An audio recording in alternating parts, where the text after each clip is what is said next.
A proportional integral controller may have undesirable tuning, such as it might be too aggressive or it might be too sluggish. And we want to tune a PI controller.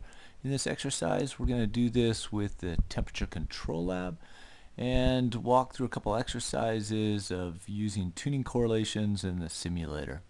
If you'd like to follow along with the source code, you can select just type in this link, or the link will also be in the description below the video. Okay, if you come to this, it'll show a description of the IMC and ITAE tuning, and we'll just go through some of those, coming up with good initial values for our controller gain and our reset time or integral time constant. And in each of these correlations, they're just functions of our first order plus dead time model. You can either get that from a graphical fit or from regression. So that might be from a step test. And then you look at delta y, delta u, and get the gain. Alright, and then you also get the dead time and also the time constant, how long it takes to get about 63% of the way there. So this is a standard first order plus dead time model. You get these three parameters, and we reviewed those in prior exercises. But we're going to plug those in, for example, up here, here, and here. Okay, in these places, and then we'll come up with good tuning constants that then we can implement as controllers. The other thing that we want to do is use a PI control simulator to be able to anticipate the control performance. So this can help us see, as we adjust these values, what we could expect. And there's just an interface here. We'll go and open that up in Jupyter Notebook, and we want to compute the integral absolute error between our set point and our PV value, and it helps us quantify the performance. Alright, I'm going to go back to the web page and just get some of that code to get started. We'll implement the IMC aggressive tuning first. And so if you just come down to the PI control validation script, so you can just start with this. This is a PI controller, and then you just change the kc and tau I values at the top of the script. So right here at the very beginning, you can just adjust the tuning by changing kc and tau I. Let's get the code for this. It's a little bit long, and it's in I'm going to go ahead and just select the get code. Let me just show you where that is in the bottom right here. Okay, so if you open that up, make sure you select this link off to the right. That just gives you text only. Avoid some of the formatting that might be there. All right, and then you can do this in a Jupyter Notebook, or in you can just create a new text document, for example, make a Python script. So I'm going to do PI test, and I'll do .py, and then fill in the code here in this new file and save it. Alright, so here it is. Let's go ahead and do our IMC tuning correlation. Actually, I'll open this up with Notepad++ right now, just because it has a little bit larger font size, a little easier to see. Alright, so here we have it, and let's get our tuning correlations up as well. Alright, here they are, and I'll erase some of this just so we don't have it in the way. Alright, okay, so here it is. We have IMC as the first one. Let's go ahead and do that, and then we'll do ITAE next. So from earlier exercises, we had a KP value of 0.9. It's just going to depend on the device. It should be around 0.7 to 0.9. A tau p value, that was about 175 seconds, and then a theta p was about 15 seconds. Alright, let's come up with our tau c first of all. that's going to be max of 0.1 times tau p, or 0.8 times theta p. Alright, the 0.1 times tau p is going to be larger, so that's going to be 17.5, so tau c is going to be equal to 17.5. Alright, let's do kc now. That's going to be 1 divided by kp, and then times, we have tau p divided by theta p plus tau c. Alright, so in this tuning correlation here, you know, what it's doing is it's taking the inverse of our gain. So if our gain is larger, then kc is going to be less. Also, it's going to be more aggressive if we have a larger time constant, but we're also dividing, we make it less aggressive if there's a lot of dead time or if that tau c value is high. Okay, so it's making it more aggressive if the kc value is higher and less aggressive if the kc value is lower. Let's come back over here and just fill in our tau I value, and that is going to be equal to tau p. Alright, and I'll go ahead and just start this running, and then we'll open up the simulator and look at that. Actually, one other thing we might want to do before we start is just go ahead and print those out so we can look at those in our simulator. And so, yes, it looks like we are printing those as a first cycle. Alright, I'll go ahead and run it, and okay, there's, we have about kc of 6 and tau I of 175. So let's open up our simulator. We'll come back to this in a little bit. Our set point is initially 23, and then it's going to shift to 60 after 10 cycles. And we're just going to be evaluating the performance for this over about a 5 or 10 minute period. Okay, I'll minimize these, and let's go back to get our simulator now.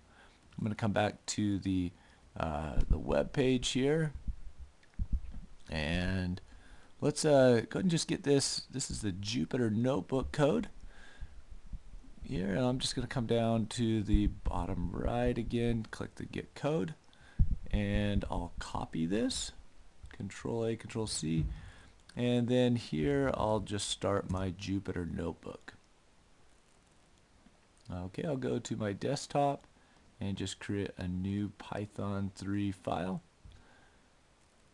And then once that opens up, I'll paste in the code and run it. Okay, so here it is. Here's my Jupyter Notebook. And if I went with 6, a value of 6, you could see, and then I believe it was a 175. Okay, this is the performance we would expect from that. So you can see it's coming up. It's going to have a little bit of a delay as the integral is going to continue working on this. And you can see the heater output is going to just stay constant. You can see the integral is coming up a little bit as the proportional comes down. So you can see the different contributions. Initially, the proportional is saying if we could go up to 225 or so, I'd like to do that, but we're clipped here. We don't have that capability. We can only go to 100% on the heater value, so it clips it and does anti-reset windup. It doesn't allow the integral to accumulate. Here you can see the error.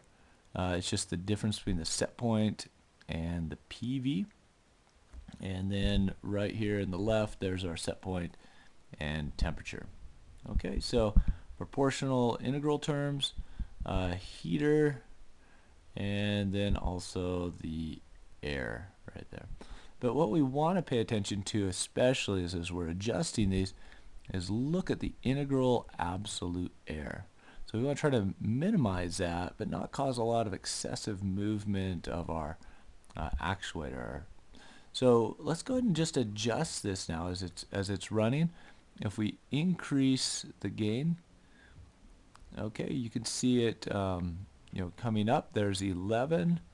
Now I'm going to go up just a little bit more There's 19. You start to see some more oscillation. You can see the heater, it's going to start oscillating here. And that might not be desirable. We want to try to smooth that out a little bit. So let's go to reduce the controller gain just a little bit. I'm going to go down to about 13.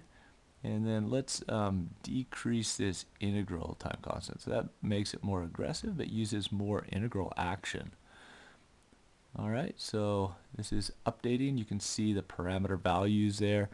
It's a little bit slow. You change it, and every time you change it, it takes another second to refresh. But you can see the integral absolute error has gone down. Alright, let's go and just reduce some of that oscillation a little bit more. I'm going to back off on the controller gain. Okay, maybe about to 10 and 50. Alright, so that looks like it's even better performance, and we used a simulator to help us determine what would be the best performance.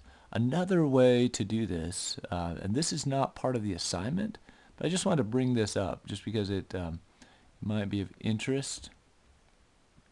Okay, I'm going to come down to the bottom. Another way for obtaining PID or PI tuning parameters is to use optimization. So we can use a process model like a first order plus dead time model or an autoregressive with exogenous inputs, ARX model, to determine what is the best performance. And here's a map of the objective function versus the time constant down here and the controller gain. So you can see this says that we want to pick something that's the lowest objective. It gives us our best value. And the lowest for this case, when we map it all out using the different parameters and then resimulating it over and over again with a digital twin, it says that the best is kc equals 10 and tau I equals 55. So let's go back into our simulator and just plug that in. Okay, so I'm going to go to 55. So it says that at least in that case, with the model that it identified, this was the optimal value. Now this is a slightly different model that we're using here. So we're going to get a little bit different objective function, but you can adjust these back and forth and see if you can get an even better integral absolute error. Alright, let's just check on our controller now, see how it's doing. You can see it's about up to 57, almost 58 degrees Celsius, and the second column there, the set point, is 60. You can see the heater output is about 57 as well, very close to the temperature value. I think that's just a coincidence, but anyway, we have the heater, the temperature, and the set point. And I'll go ahead and pause it right now, and then once it finishes, let's just compare our controller output and the results to the simulator. Okay, just finished. We have the response here. This is our temperature profile. Here is our heater value. Alright, for Q1. Let's just compare this to our simulated value. So I'm going to open this up and just go to a value of 6. Alright, and then go to 175. Alright, so you can see the values changing here as it's just updating. It's going up this tau I values. You can see as that gets larger, we have more of an offset here. Now this assumes we started at 23. This room I'm in right now is a little bit colder than that, but performance should be fairly similar. Alright, here it is. So I have a predicted integral absolute error, or that's a sum of absolute errors between the temperature set point and the temperature that's measured. And you can see it comes up, and then right around 55 degrees it'll start tracking to the set point, but it takes about 10 minutes to get there. So let's just compare that with what we observed in practice. And it looks fairly close. It got up to about 55 degrees, and then so our simulator did a fairly good job of predicting this. So let's also do this for the ITAE as well. We're going to then switch back to these other tuning correlations. Just another one is the integral integral of time-weighted absolute error method instead of the internal model control method. So let's just plug that in to our test script.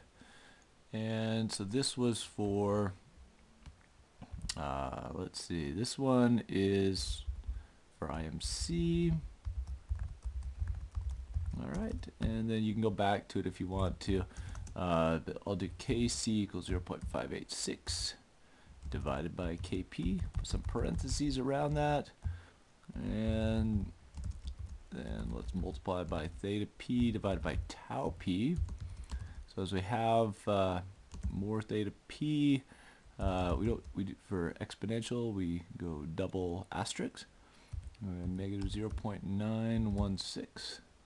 Okay, so it'll do the reciprocal of that because it's to the negative. So as you have more theta p, it's going to make Kc a little bit less. Okay, tau I is going to be tau p divided by 1.03 minus 0.165 times, just move that over a little bit. Alright, and it's theta p divided by tau p. Alright, so here is our other one with the ITAE, and if we just run this one, it'll give us some parameter values. I'm not going to let this run all the way, but it's actually very similar to what we had from the IMC aggressive tuning. So we had 6 and 175. So in terms of our simulator, it's basically the same thing. We could plug in the exact values there if we wanted to. If I just start it at 6 point, what was that? Okay, 6.18 and 172.2. 6.18 and then 172.2. If I just run that, it'll start at those locations, and but then when I drag it, it's going to go to integer values just because I have the step set here. Okay, so anyway, fairly similar performance to what we had from ITAE and IMC. There's just one other thing I want to do with this, is just show some of the solutions down below. Okay, these are my solutions, just with the parameters that I came up with. Yours are going to be just a little bit different. Alright, and then I also printed out the integral absolute error. So one thing that you'll need to do in your code is just add that. You'll just add the IAE, set it equal to 0, and then you'll want to add for every cycle, just go ahead and add that for every cycle, then multiply by the cycle time, which is just going to be 1. And then if you'd like to, you can print it there on your plot. I just put it here at coordinates of 4.1 and 26, and then I just printed out what the IAE is, rounded to 2 decimal places. So if you like to quantify in your code what that is, then just go ahead and put in those lines of code. There's also another package that I just wanted to share with you. This is a simple PID package, and it simplifies some of the implementation of implementing these PID controllers. So you just need to import it. You need to pip install it as well. Just get your simple PID, and then you can create your PID controller with just a single line, which is really nice. And then when you want to do the PID calculation, it's here. You can update the set point, and then you just call PID and from that package, and then it will give you a new controller output. Now, one of the things that I noticed with this is it might be using a different form of the PID equation, maybe like the velocity form, but I got different responses for IMC and ITAE than I expected. So I'd say if you're going to use the package, just go looking through the code documentation to make sure you know what is the equation it's using. All right, so that's the end of this one. Let me just give a quick overview. There's a lot of code in this one on where we're going with the schedule. And so right now this is the PI control tuning link, and then up next is PID control, and then we're going to go on to PID with feed forward, talk about our actuators and sensors. All right, and this was all preceded by a discussion on modeling, how to come up with models, physics-based or empirical models or regression-based. Okay, and then we developed the controllers in these next sections. All right, let's talk about PID next.